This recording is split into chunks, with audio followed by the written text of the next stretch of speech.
을 시작하면서 가장 먼저 전한 말은 오늘 2절 말씀에 회개하라 천국이 가까웠느니라 라는 이 말씀입니다. 왜 세례 요한이 먼저 예수를 믿으라 그러면 천국에 갈 것이다 라고 시작하지 않고 왜 회개하라 라고 먼저 전했을까 하는 것입니다. 그 이유는 바로 인간이 그리스도께 예수를 믿어야 거듭남, 구원을 얻는 것은 사실입니다. 예수를 믿어야 돼요. 예수의 의로 말미암아 인간은 죄 사함 받아 구원을 얻습니다. 하지만 이 그리스도께로 믿기 위하여, 나아가기 위하여, 십자가를 붙들기 위하여 가는 필수적인 과정이 회개란 거예요. 회개. 그래서 오늘 이 말씀에 회개하라 천국이 가까웠느니라 할 때 이 말씀의 회개는 우리의 죄각성을 의미를 하는 것입니다. 나의 죄를 깨닫고 그 죄를 고백하는 것이죠. 하나님의 율법, 거룩에 비추어서 이것이 나의 죄입니다. 내가 죄로 물들어 있는 존재입니다. 그 사실을 깨닫고 고백하는 것이 회개입니다. 그래서 이 회개의 단계에서는 단계에 들어오게 되면 우리가 이 죄 탐사라고 하죠. 토마스 셰퍼드가 죄 탐사라는 용어를 사용했는데 우리의 죄를 탐사 서치를 합니다. 뭐로 설치하는가? 대한민국의 헌법이 아니라 하나님의 율법으로 하나님의 율법은 거룩이죠. 거룩. 죄가 없는 상태. 율법은 우리의 죄를 제거해주는 도구잖아요. 그래서 율법으로 우리의 죄를 탐사하게 될 때에 우리가 이 죄각성의 단계로 들어가게 됩니다. 그때 비로소 율법, 이 죄의 열매입니다. 죄의 열매, 내 가운데 맺어지는 온갖 죄의 악한 열매들, 분노, 미움, 시기, 질투, 음란, 악한 말, 험담, 폭력, 온갖 이런 죄들이죠. 죄들이 나의 가운데서 내 가운데 발견하게 될 때에 이 모든 죄의 원인이 뭔가 했을 때 원죄란 거죠. 내가 원죄로 물들어 있구나. 그 사실을 깨닫게 되는 것입니다. 즉 원죄의 실체와 마주서게 되는 것이 죄각성의 단계로 들어가는 것이죠. 그래서 인간이 죄각성의 단계로 들어갔을 때에 비로소 인간은 수고하고 무거운 짐을 알아요. 우리 주님께서 요한복음 11장, 마태복음 11장 28절에 수고하고 무거운 짐진 자들아 다 내게로 오라 내가 너희를 쉬게 하리라 라고 말씀하셨을 때 수고하고 무거운 짐이 단지 인생에 우리가 받는 고난이 아니에요. 이 짐은 죄짐을 말씀하는 거예요.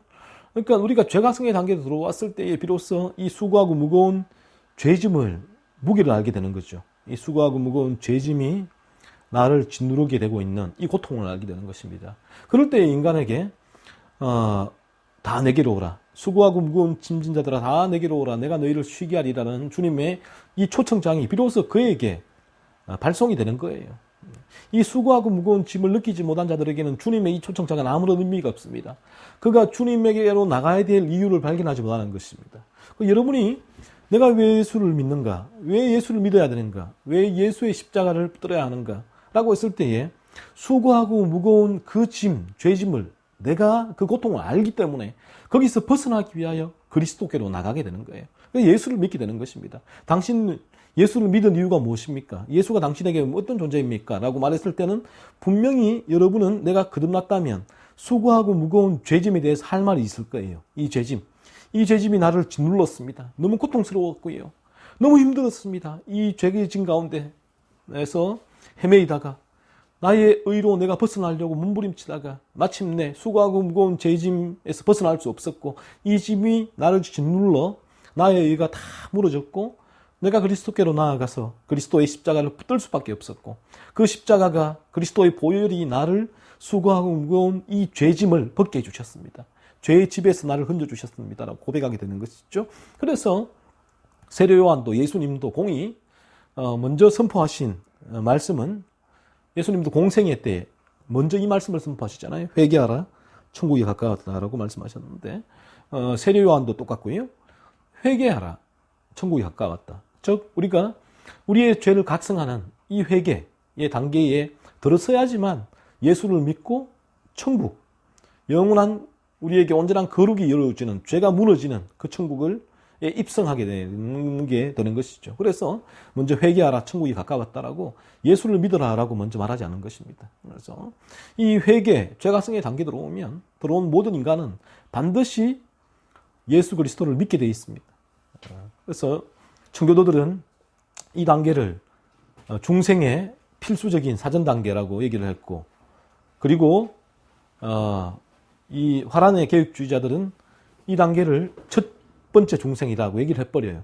그리고 이 회심할 때를 화란 개혁주의자들은 두 번째 중생이다, 회심이다라고 중생과 회심의 간극을 두고 얘기를 하죠. 하지만 청교도들은 중생과 회심이 동시에 일어난다.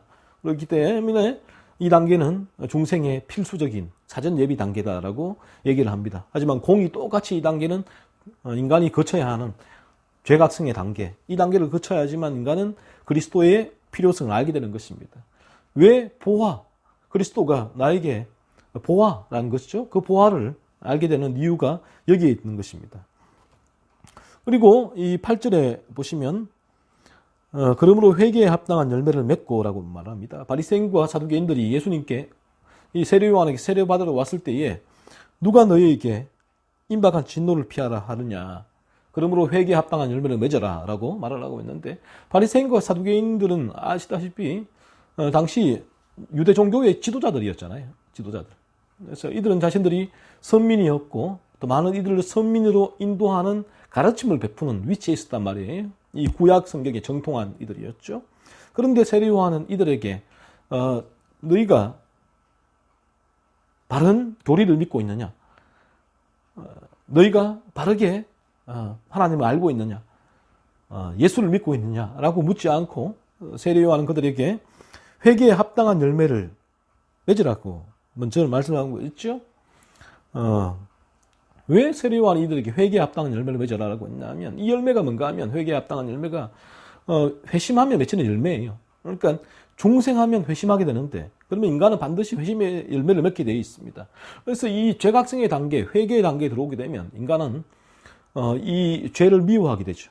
그리고 거룩을 사모하게 되는데, 여전히 이 단계에서는 죄의 지배 가운데 있기 때문에 죄의 지배 가운데 벗어날 수가 없단 말이에요. 여전히 이거는 계속해서 이 죄에 끌려다니는 존재라는 것입니다. 하지만 그가 그러한 수고하고 무거운 죄짐 속에서 무게를 느끼고 그리스도를 믿는 순간 그 죄의 지배에서 빠져나와요. 그를 메고 있던 죄의 쇠사슬이 끊어집니다. 쇠고랑이, 올가미가 끊어져요. 그래서 자유롭게 되죠. 죄의 지배에서 벗어나게 되어지면 그는 이제는 죄에게 끌려다니지 않습니다. 이런 놀라운 변화가 찾아와요. 이전에는 죄에게 번번이 실패하고 패배하고 죄가 그의 마음을 지배하여 탐욕적인 삶을 살아가게 한 그의 삶이 중생하면 바뀌어져요. 죄를 이제 그가 압도하죠. 제압을 하게 되는 삶이 일어나게 되어집니다. 물론 완벽하지는 않아요. 이 땅 가운데서는 죄의 유혹에 여전히 흔들리지만, 그러나 그의 방향성이 거룩한 방향성, 죄를 제압하는 방향성으로 흘러가기 때문에 이제는 그가 이전에 압도당하는 죄에 압도당하지 않습니다. 그런 변화가 그에게 찾아오게 되었습니다. 그럴 수밖에 없죠. 일이가 양이 되면 양의 도잉을 하게 돼요. 그런 변화가 저절로 오게 돼요.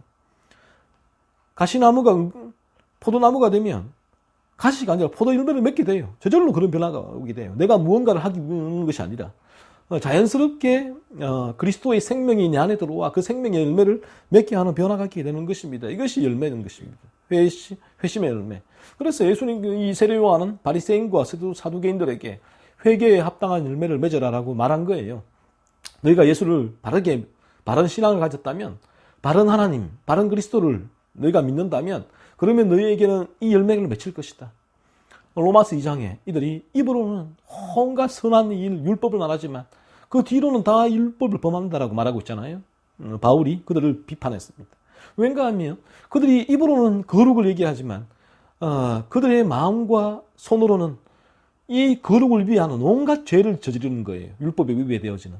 이것이 죄인의 모습이에요. 죄인이 아무리 이론적으로 교리적으로 정통 교리를 가지고 설교를 가르치는 자리에 있을지라도 그가 중생하지 않으면 그는 이 회개에 합당한 열매를 맺을 수가 없는 거죠. 회심에 합당한 회심의 열매가 맺히지 않는 것입니다. 여전히 죄의 지배 가운데 있는 것이죠.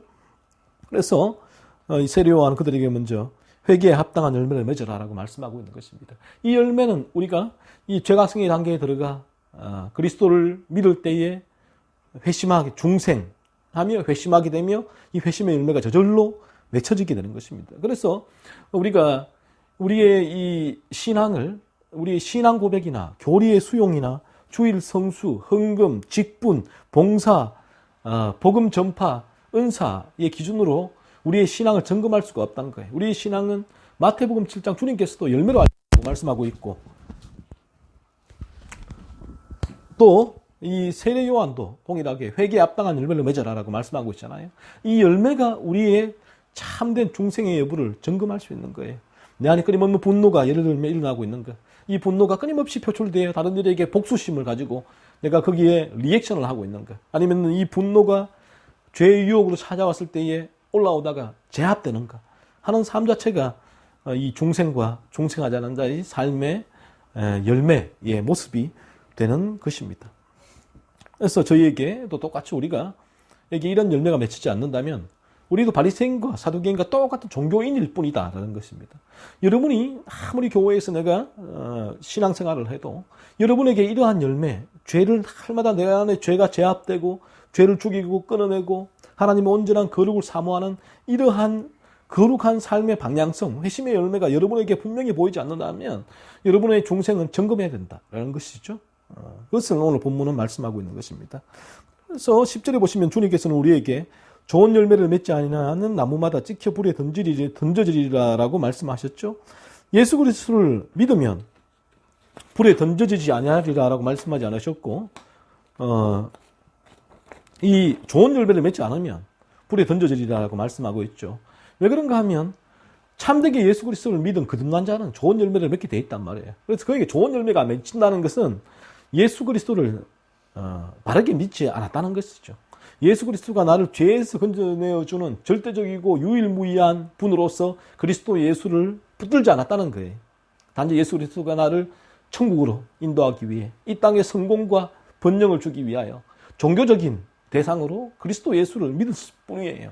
하지만 우리가 참되게 예수를 믿으면 예수는 무조건 죄와 직결되어 있어요. 나의 죄. 내가 경험하고 체험한 이 수고하고 무거운 죄짐의 고통, 그 고통에서 나를 건져주신 이가 그리스도 예수가 되는 것입니다. 그래서 그는 반드시 그렇게 예수를 믿으면 좋은 열매를 맺게 돼 있다. 회심의 열매를 맺게 된다는 것이죠. 이 좋은 열매는 죄를 죽이는 삶이거든요. 참되게 예수 그리스도를 믿는다는 것은 회개, 즉 제각성을 통하여 그리스도께로 나오는 것을 말하는데 이렇게 예수를 믿게 되면 우리는 반드시 회심의 열매를 맺게 돼요. 회심의 열매. 내가 맺으려고 하는 게 아니에요. 내가 이 죄를 죽여야지. 나는 내가 누구를 미워하지 말아야지. 화내지 말아야지. 시기하지 말아야지. 미워하지 말아야지. 우상을 생기지 말아야지. 탐욕을 가지지 말아야지. 이러한 의지 자체가 죽은 의지이기 때문에 불가능해. 하지만 예수를 바르게 믿고 중생하게 되어지면 자연스럽게 이러한 열매가 맺히게 되는 것입니다. 내가 의도하지 않고 의지하지 않았음에도 불구하고 이러한 방향성이 생겼기 때문에 이 방향성으로 흘러가는 거예요. 이 포도나무가 되었기 때문에 포도 열매를 안 맺어야지라고 다짐해도 포도 열매가 맺히는 거예요. 양이 되었기 때문에 내가 저 고기를 뜯어먹고 살아야지라고 해도 고기가 싫어지는 거죠. 이러한 변화가 그에게 일어나게 되는 것입니다. 그래서 주님은 우리의 신앙 고백을 본다고 말씀하시지 않고 신앙 고백 이후에 열매 맺는 삶을 통하여 우리의 거듭남을 점검하신다라고 말씀하신 거예요. 회개하고 예수 그리스도를 믿어 열매 맺는 사람은 12절에 알곡이다라고 알곡이라 말씀하고 있고 반대로 예수 그리스도를 믿는다고 하지만 회개의 과정이 없었고 따라서 열매 맺지 않는 사람은 가라지라고 말씀하고 있죠. 이들은 영원한 불에 던져지게 될 것입니다. 그래서 우리가 교회에서 간정 집회도 많이 하는데 참 중생한 사람의 간정은 반드시 이 과정을 이 얘기를 하게 되어 있어요. 내가 죄로 인한 고통, 수고하고 무거운 짐이 나에게 어떻게 적용되어졌는지 그 짐에 대해서 할 말이 있다는 거예요. 그리고 거기서 그리스도가 나를 어떻게 건져내어 줬는지 그리고 그 이후에 나의 삶이 어떠한 좋은 열매 맺는 삶이 되는지 이 과정을 반드시 얘기하게 되어 있는 것입니다. 이 과정이 전해지는 것이 바른 복음 전도의 통로, 간정이 되는 거예요. 그렇지 않고 단지 이 간정 자체가 인간의 감정을 자극하고 위로하고 그러한 종류의 간정은 다 올바르지 않은 신앙이다라는 것입니다. 가라지도 전부 다 그런 간증은 다 할 수 있는 거예요. 누구라도 간증은 다 할 수 있는 것입니다. 하지만 참되게 거듭난 영혼은 이 간증은 바로 이처럼 자신의 죄 이전의 상태, 죄각성 이전의 상태는 어떠했고, 내가 죄각성의 단계에 들어갔을 때 수고하고 무거운 죄짐이 나를 이렇게 짓눌렀고, 거기서 고통 가운데 내가 예수 그리스도를 믿을 수밖에 없었고, 예수 그리스도가 나를 그 죄의 집에서 건져주셔서 이러한 죄를 끊어내는 삶을 살게 해주셨다. 이 사실을 체험적으로 구체적으로 얘기할 수 있는 게 되는 것입니다. 그래서 이렇게 나의 가족들에게, 만나는 이들에게 나의 구원의 과정을, 이 중생을 전하게 되는 것이죠. 이것이 전도다라는 것입니다. 다음 한 주간도 우리의 죄를, 여러분의 죄를 탐사하십시오. 살펴보세요. 여러분 마음이 얼마나 탐욕스러운지, 얼마나 여러분의 마음에 그 죄들이 많은지, 계속해서 성경의 율법의 기준으로 탐사를 하십시오. 그래야 성령의 은혜로 회개할 수가 있습니다. 자신의 죄를 깨닫는 회개의 길로 들어설 수 있게 달라고 기도하면서 이 죄 탐사, 이 작업을 계속 해 나가십시오. 그러면 자신의 죄짐의 무게에 짓눌려 마침내 우리의 보호하신, 우리를 그 죄 가운데서 건져주시는, 수고하고 무거운 죄짐을 벗겨주시는 그리스도께로 나아갈 수 있게 되는 것입니다. 그 후에 우리는 반드시 열매 맺는 삶이 시작이 돼요. 그래서 한 주간도 가장 먼저 해야 할 일은 여러분의 마음의 죄들을 계속 탐사하십시오. 성경이 말씀하는 율법의 기준으로 내 마음에서 우러나고 있는 조그만 사소한 죄라도 계속 찾아내서 살펴보세요. 그리고 이 죄에서 나를 건져달라고 기도하십시오. 그러면 성령이 다음 스텝으로 우리를 인도하여 마침내 중생에서, 오늘 말에서 성경에서 말씀하는 열매 맺는 삶, 회개에 합당한 열매가 어떠한 열매인지 여러분이 경험하고 체험하며 감사하며 하나님을 찬양하게 될 것입니다.